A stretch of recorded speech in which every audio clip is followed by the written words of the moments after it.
16-бап Мончого баруунун тартиби. Уулум, Мончого тамакка тоюп алып барган зыян экенин билип алгын. Ар күнү Мончого барганын пайдасынан да зыяны чоң.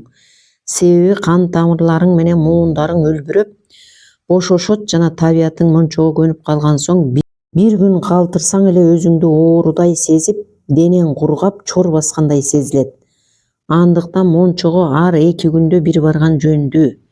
Кышкысын жана жайкысы Мончого барганда адегенде бир саам дализде отуруп, денеңе тыныгуу бер. Андан соң ысыктын демин сезүү үчүн ортоңку бөлмөгө өт. Ошондон кийин ысык бөлмөгө кирип, бир саам отуруп, ысыктын табында денеңди ырахат алдыр. Оттун деми денеңди жибитип, сөөгүң ысыгандан кийин жалгыз адамдык бөлмөгө өтүп, башыңды жуугун. Мончодо көпкө отуруп алба жана ысык же муздак сууну ашыкча көп куюнба.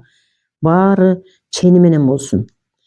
Эгер Мончо ээн болсо, бул зор бакыт деп бил. Аны даанышмандар ээн Мончону эң зор ийгилик дешет. Мончодон чыккандан мурда башыңды жакшылап кургатып ал.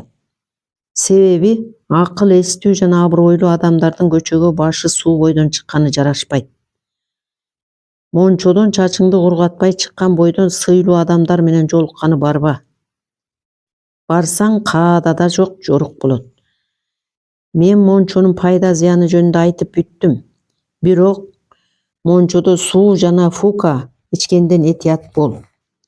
Бул ден соолукка абдан зыян жана денеде сары сууну пайда кылат. Эгер үлпөтчүлүктөн кийин ичкиликке чактырып кыйналсаң, мастыгың козголбош үчүн жана зыяны аз болуш үчүн суу ичсең болот.